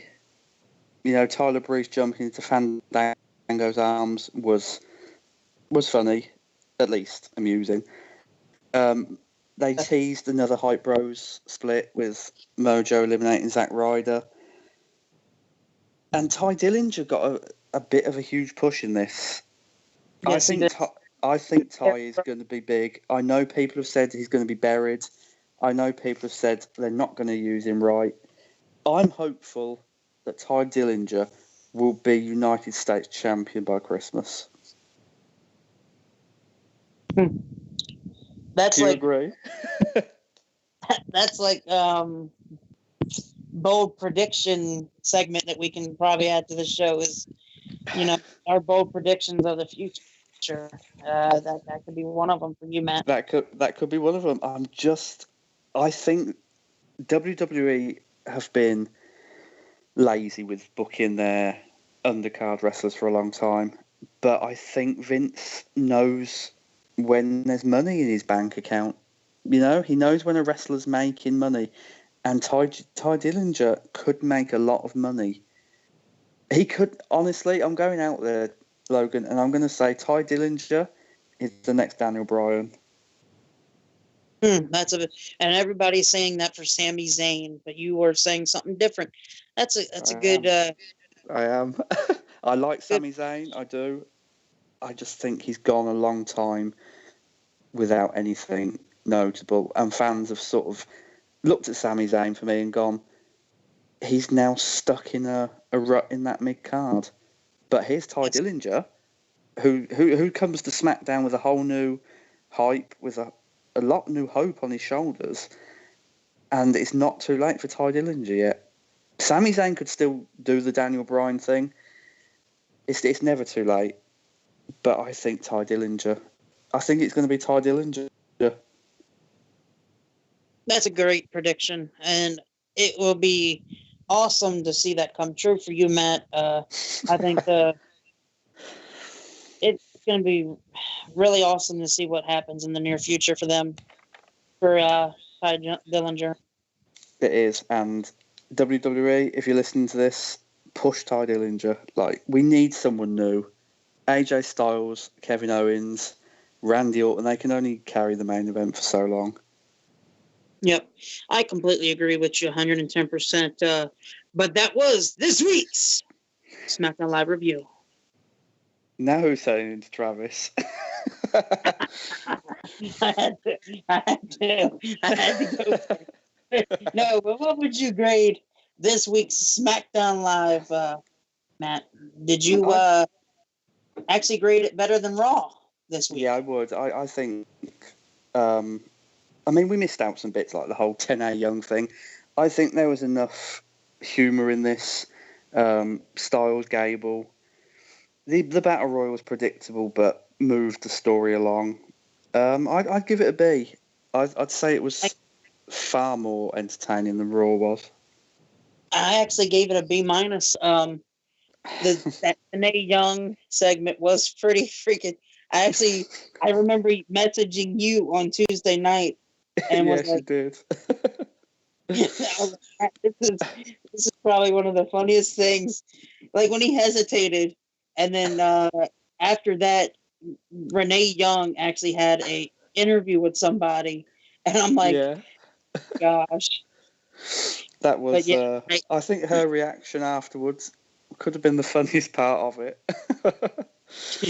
But yeah, like I said, this was a B minus for me on SmackDown. It was definitely better than Raw. Yeah.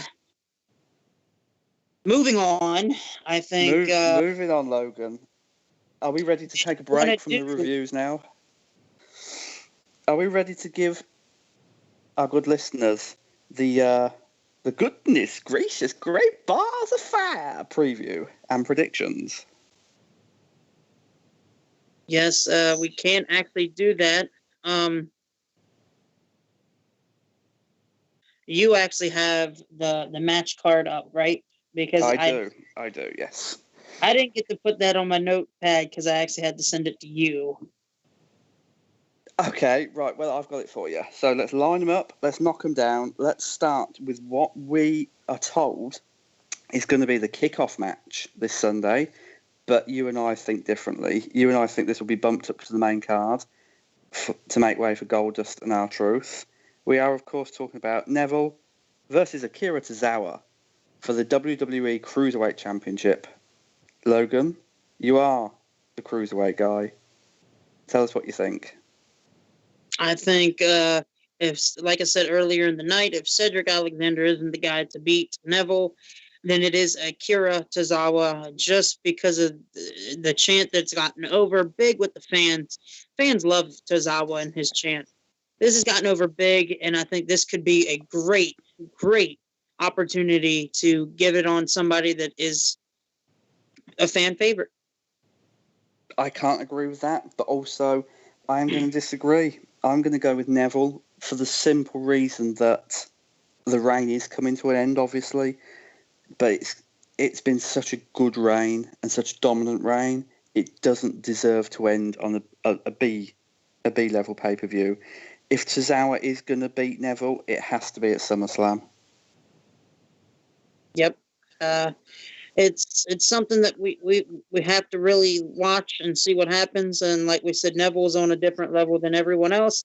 Yeah. And somebody at some point has got to get on his level and win the match and beat him. I agree. I think Tozawa's going to fall literally just short of the mark, and he's then going to go over Neville at SummerSlam. That is my prediction for that match, and obviously down the line. Next up, Enzo, Big Cass. Again, two people who split the WWE universe. First, let me get your thoughts on this, Logan, before we make a prediction. Enzo, Cass, the split. What do you think? The Enzo and Big Cass split.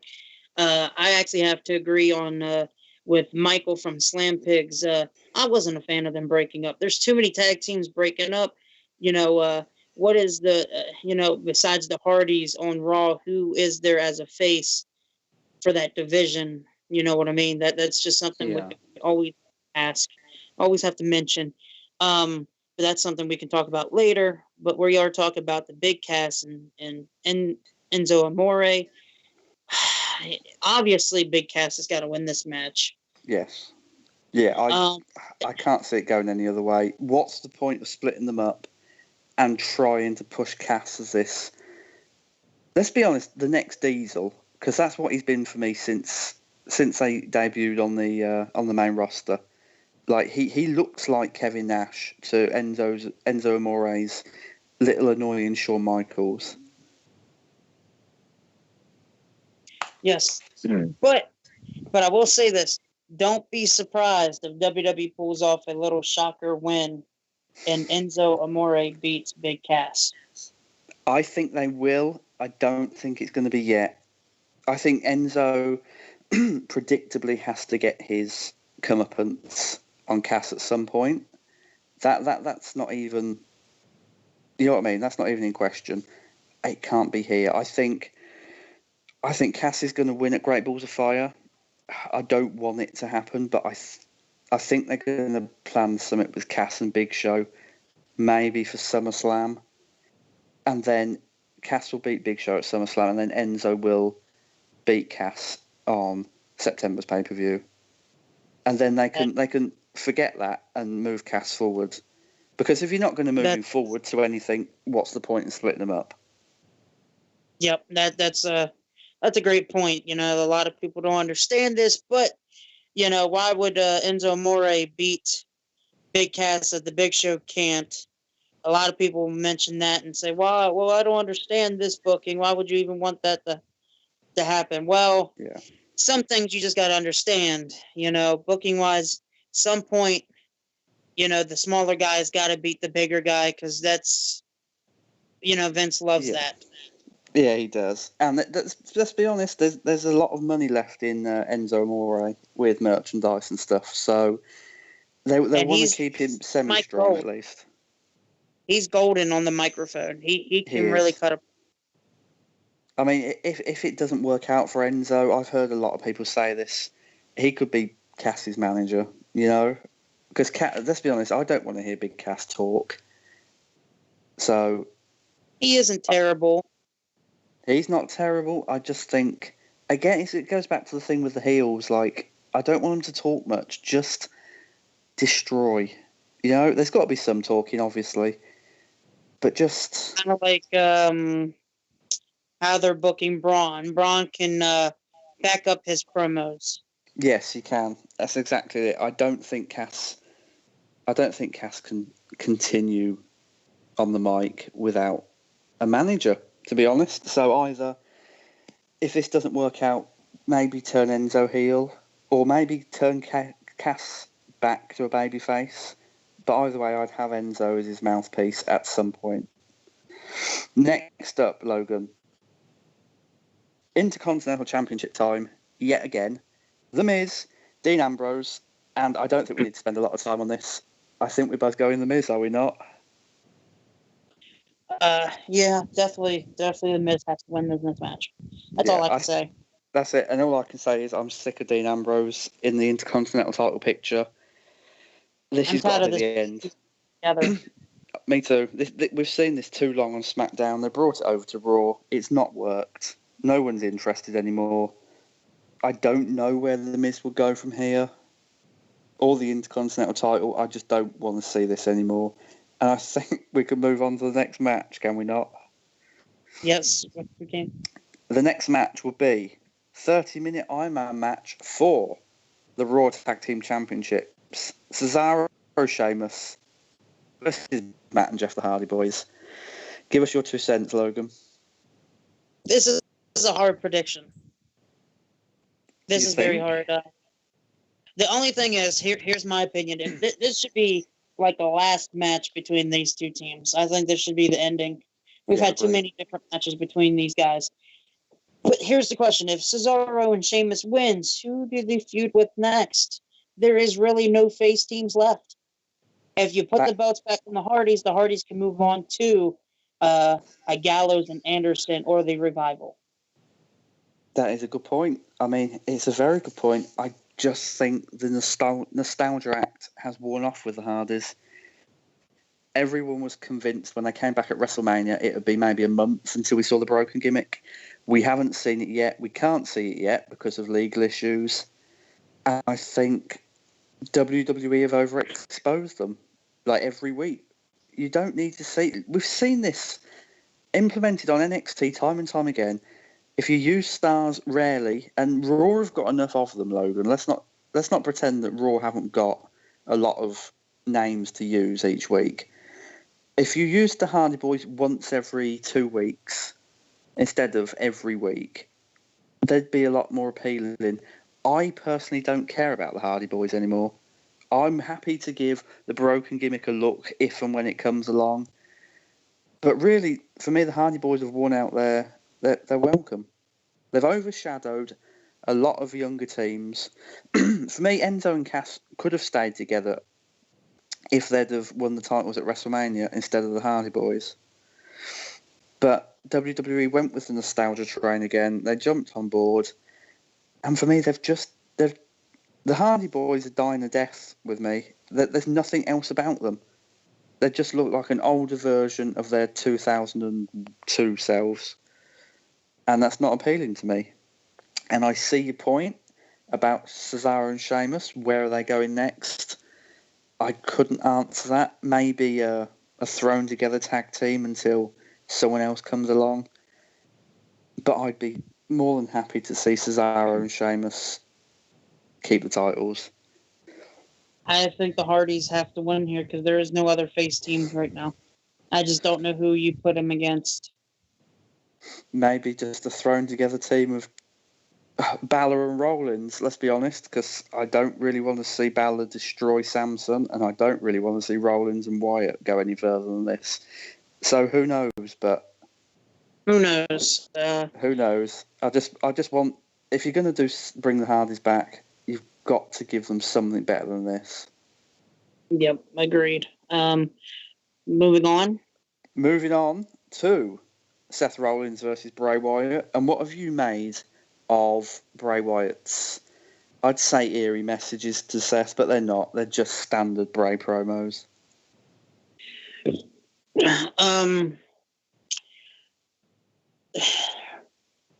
Whatever happens between Bray Wyatt, Bray Wyatt, I can't do it tonight. He's off again. No, whatever happens between Bray Wyatt this Sunday, definitely, it's either, at this point, if Seth Rollins beats Bray Wyatt, you're putting the WWE 2K18 game over a wrestler who needs to be over more than the game. Yeah. Agreed. And that's my opinion. So Bray Wyatt needs to win this match, but Seth Rollins will probably win. Yeah, I can see it going that way. Bray Wyatt needs something special after his feud with Randy Orton, which did him no favours. I just don't see him beating Seth Rollins. We know for WWE it's more money than the advancement of a future talent, and they're going to go where the money is. They're going to go Rollins. I hope they go Wyatt. If they do, he's not going to be clean. They're not going to have Seth Rollins lose clean. I prefer Seth Rollins to win this match and move them both on to something else, rather than Bray Wyatt win and then have to fight again for Seth Rollins to get his own back. I agree. I agree. And now we are on. Go on. No, go ahead. I was just going to move on to the next match. So if you want to say something about that one quick. No, I was actually gonna say moving on. Moving on to a point we brought up earlier: the Raw Women's Championship. Champion Alexa Bliss, challenger Sasha Banks. I'm not sure, Logan. Everything in me wants to say Bliss will retain to go on to something with Nia Jax. But are you going to get behind Nia Jax as a babyface? No, I can't. So Alexa Bliss wins here. I think Alexa Bliss wins. Triple threat at SummerSlam. Fatal 4-way. Something where Bliss and Jax don't have to fight one-on-one. So Nia Jax can take the title. I agree. We're agreeing on a lot tonight, Logan. That's not, like I said. Sometimes that's a good thing. Sometimes that's a bad thing. It is. Next match, ambulance match. Reigns, Strowman. Go ahead, because I know who I want to win this, and I know that I will be severely pissed if Reigns wins. Braun Strowman has to win. I know we're both picking. I know we're agreeing again, but Braun has to win this match. It's logic. Reigns doesn't need it. He doesn't. He's got the SummerSlam main event spot already for nothing. He doesn't need to beat Braun Strowman. I would like Strowman to win, come out Monday night on Raw and say, I've just beat the number one contender to the Universal Championship. Where's my title shot? And for Kurt Angle to make it a triple threat at SummerSlam. I want Braun Strowman added to that Universal title picture because I think, apart from Samoa Joe, Braun Strowman is really the only man who could fight Brock Lesnar and then not be a predictable outcome. Yeah. But I will say this because technically we can talk about both this match and the Samoa Joe versus Brock Lesnar for the Universal Championship because it kind of goes in for both of these feuds, kind of comes into one, really. You say triple threat, I say fatal 4-way. So to me, my prediction is Samoa Joe to beat Brock Lesnar at Great Balls of Fire, and it will be Samoa Joe defending the Universal Championship against Brock Lesnar, Braun Strowman, and Roman Reigns in a fatal 4-way match at SummerSlam. That's a good call. I would call it the other way. I think, honestly, after the Goldberg stuff, after Brock Lesnar not fighting since WrestleMania, I honestly think it's going to kill his image if he loses to Samoa Joe in his first title defense. Honestly, I just think it's way too soon. You wouldn't think so? I don't think so. Because Brock Lesnar's looked so strong in recent years that one match and one championship loss is not going to really hurt him. You know that. Samoa Joe looked so damn good to not actually get an opportunity to hold that championship for at least a little bit. Even if he does lose it at SummerSlam, at least give him a month with that championship because he's earned it in the last couple of weeks booking wise against Brock Lesnar. I can't disagree with that. I don't. I think Joe is going to get the Universal title. I don't think it's going to be here. I think the best booking decision would be to give Joe like another legitimate claim to the title. I don't like main event title matches ending in double count outs or double disqualifications. I don't like them ending in controversy. But at the same time, I think this is the only way you can really book it. Yeah, it is. I think Brock Lesnar will keep the title. Joe might win by count out or disqualification. I know a lot of people are saying Paul Heyman will turn on Brock Lesnar. I don't see that coming at such a small event. If that's going to happen, it's going to happen at SummerSlam or the Rumble or WrestleMania. But you say at a smaller pay-per-view event, which technically lately it seems like Vince McMahon's really trying to make every pay-per-view seem big again. And that's why they're putting it's not worked though, has it? Like Extreme Rules was just not big. Money in the Bank was just not great. So he might be trying his best, but it's not working. He's trying. They're trying. You know, it's going to take a lot more than what they're doing now. But Samoa Joe and Brock Lesnar on this kind of pay-per-view, it does kind of make it a big fill pay-per-view. And so why not have something different on a pay-per-view like this and make it seem relevant again? You know what? I can't disagree. Maybe we're going to see Strowman get involved and then Reigns come down and that sets up, I don't know, a no contest. Joe wants the shot that he never lost again at SummerSlam. You know, Reigns has already got the spot. Strowman beat the number one contender, leading us to that fatal four-way that you suggested. And then they can have Lesnar drop the title in that match without being pinned and looking weak. I'd love to see Samoa Joe choke out Roman Reigns to win the title. Yes, me too. But I think moving on, I think that's what our predictions are. You know, so you think Roman Reigns should not win, and do you think it should be a double count out for Brock and Samoa Joe? Is that your final prediction? I'm predicting Joe might win. He won't win the title. I can't. It's weird because I can't give you an answer a straight answer like I usually would, because I'm convinced if Joe loses, he's going to look weak and then he's gone from the picture. Something has to happen to keep the title on Brock, but give Joe either the victory or another shot at SummerSlam. I think that you're right. I think this pay-per-view is going to be a lot better than Money in the Bank and Extreme Rules. Just for the intrigue, I think, of what's going to happen in the main event. Yeah, because I think Joe's going to get the Coquina Clutch on Lesnar, and then it's going to be a question of does Lesnar tap out or not, and I think that's really interesting. I think this could be Logan the first really interesting pay-per-view we've had since WrestleMania. I can't disagree. I really can't. Now, Logan, where does this bring us next? We're actually nearing the end of our first podcast. A few more bits to go.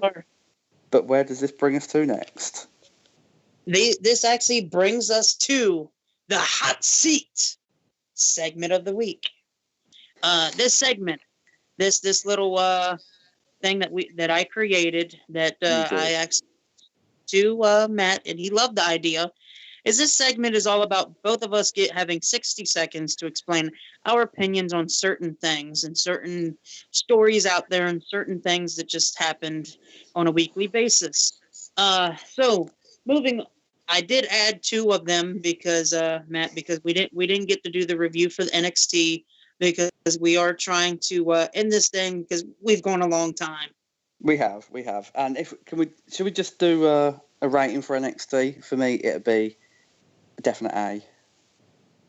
Definitely an A. I definitely said an A. So number one, Cody Rhodes or Kenny Omega. Who do you got, Matt? Are we timing each other here? We both have 60 seconds, so. I can time you, or I'll just Yep. do like a ding when Just 60 do it. Yeah. seconds is up. Just a little ding. We will get a bell, ladies and gentlemen, for future weeks. No expense spared. Okay. Cody Rhodes, Kenny Omega. I prefer Kenny Omega. Um, it's hard to explain why. I know a lot of people don't like him, but he has put on, I would say, a dozen more better matches than Cody Rhodes in his time. I think Kenny Omega does look like a star. Not a lot of people would agree. They'd agree that he's been quite lucky. For me, Kenny Omega over Cody Rhodes, who could be great, but he still needs to brush up a few things in the ring. How was that for time? Dang, you have 31 seconds remaining, so I'll just take the last 31 seconds to answer it. So I think you're right, Kenny Omega over Cody Rhodes. Cody Rhodes has won a lot of champions and have been booked in a lot of big matches since being on the indies. Kenny Omega is actually very great right now. He's not the best, but I had to pick Kenny Omega over Cody Rhodes any day. And neither of us mentioned those matches with Okada, which were awesome. Yes, very, very awesome. How could we miss that out in 60 seconds? Logan, come on, what are we doing? Next up. Next Bray up was Wyatt. Bray Wyatt or Seth Rollins. Hard one. I'm going Bray Wyatt. Seth Rollins hasn't set the world alight for me since the Shield triple threat feud last year. I think he's phoned in a lot of performances. Bray Wyatt, on the other hand, was great as WWE champion until Randy Orton turned face. He helped carry that storyline along a lot, and we've got a lot more to see from Bray Wyatt in the ring as well. I think Seth Rollins has peaked. Yes. I also have to take Bray Wyatt because Seth Rollins right now, it's just all about the video game. But Bray Wyatt's been underrated and misused a lot in WWE in recent years. Even the championship opportunities and the reign that he had with the WWE champion just was not what it should have been. And in my opinion, Bray Wyatt over Seth right now. And last but not least, Logan, I think we're going to disagree on this. Well, I did add two more to it because we didn't get the NXT thing. And then there was one that was just breaking news right before we went on air that I think we should add. But Big Cass and Enzo Amore. I'm going Big Cass all day. I think there's money in Enzo. He's just not a main event star. Cass is. He's got the look. He's got the size. He can go in the ring if given the chance. I just think Big Cass has much more potential than Enzo Amore. Big Cass definitely has the in-ring skills, the main event, definitely the main event focused position that I think he deserves. But any day Enzo Amore is definitely better on the mic, but I will have to agree with you on Big Cass, but I'm going with Enzo. And there you go. That is our first hot seat segment. Oh no, you said you got two more, did you? Yes. Hit me with them. This isn't like a superstar. This is just our opinion on what was breaking news was Dixie Carter is on the WWE Network 24. Jesus. Yes. I don't know. Honestly, I think Dixie Carter is just glad to be on any show that draws ratings right now. She's NXT, not NXT, sorry, TNA and Impact Wrestling are, let's be honest, they're down the drain, Logan, and people are ready to hit the flush button. So I think for her, it's good for TNA, it's good for Impact, for their owner, or at least their heads to be seen on a WWE product. But I've got no feelings on Dixie Carter either way. I think she's messed up what could have been a great wrestling brand. The only positive thing coming out of Dixie Carter being on the WWE 24 on the WWE Network is the relationship with Kurt Angle. I think that's the only reason she would be on there, and it is intriguing. It is something that must be on WWE Network, right? You know, when it comes on, to see if she even takes a shot at the new the new owners of Impact Wrestling. Yeah, I don't think she will. I think Vince is so, you know what I mean? He's got his security there so tight that he knows a lawsuit could possibly come out of that. So I think even if she does, it'll be edited out before it even reaches the public.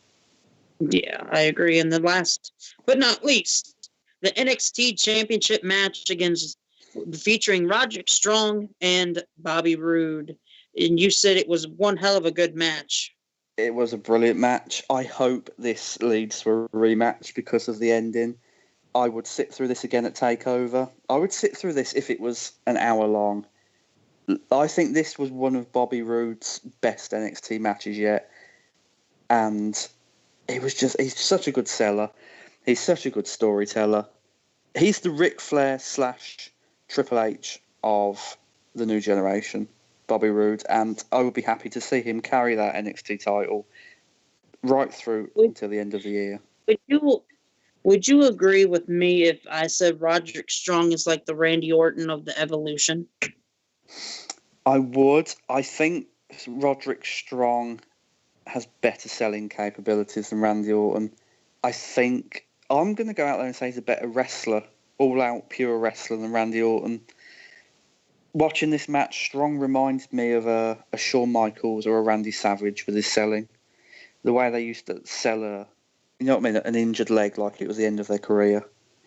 I really enjoyed that about Roderick Strong. Problem is, I don't know where he goes from here. That's that's a great thing. That's a great prediction and opinion. Roger Strong is very good. He was very good in this match. He worked well with Bobby Roode, and I think this is the first time they've actually wrestled against each other ever. Correct? I believe you're right, and that's surprising considering both men have been around the Indies and in Japan. I'm sure Roode's been in Japan for a very short amount of time, so it's surprising this is the first time. I mean, if we're wrong, drop a comment in the comment box below and tell us we're wrong. But right now on the spot, I would say yes. You're right. Yeah. Moving on to our last segment of our podcast is the What If segment, which each of us get to pick one wrestler from the past, present, or future who could have been either potential world champions or better champions in the long run if they would have been booked better, or in the future being booked, in the near future. Yeah. Like, for example, you have Big Cass in the future, or present Samoa Joe, or like the past, like a Roddy Piper. But who would you say, Matt? Well, I would say for our first What If segment, the brainchild of the Wolverine here, I have to say, he's the ideas man of this podcast. I'm gonna go out of left field here, and I'm not gonna pick someone who could have been world champion. I'm gonna pick someone who could have been intercontinental champion, and I'm going for Tatanka. Now, that's a good pick. A lot of people hate on Tatanka. A lot of people. I've seen wrestling magazines over here where the writers say Tatanka matches put them to sleep. Blah de blah. Tatanka had some really good matches against the likes of Bam Bam Bigelow. His match against the Berserker at SummerSlam 92 was one of his best matches ever, in my opinion.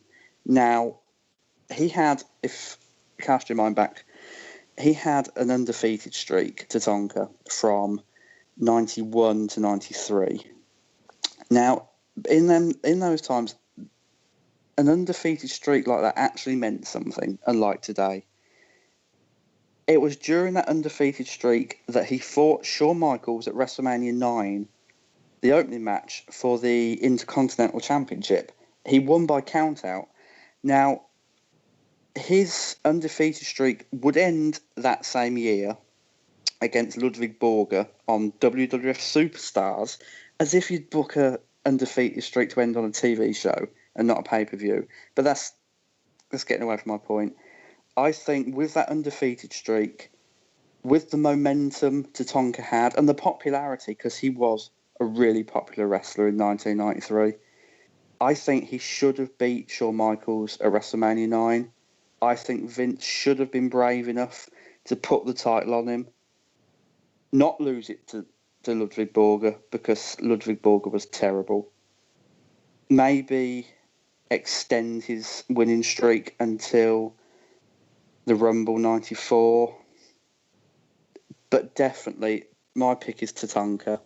He could have been a really popular and good Intercontinental Champion, because back then, the title made the man. It's not like today where the name makes the title. The title always used to make the star back then. And I think that title would have made Tatanka an absolute star. Logan, who is your pick? I actually had to pick a champion from the past that I think could have been a world champion. But he was a world champion, yes, but I think he could have been a bigger champion if they would have booked him better. And I think Kane. Kane has always been that guy that, I think in his prime, he could have been world champion longer than what was given to him.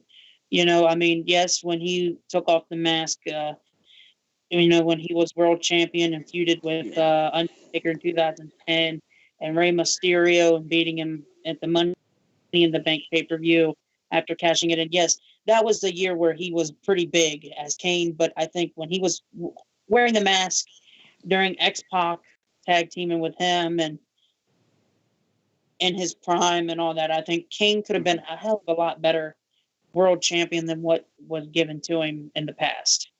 I think that's definitely my 2 cents on what if Kane was given the opportunity. And I agree with you. Kane, they didn't know what to do with Kane for a long time. And again, I've said this on Union Smack, shameless plug, but Kane didn't really get anything decent stature-wise or enhancement-wise until King of the Ring 2000 again, when they pushed him back into the main event.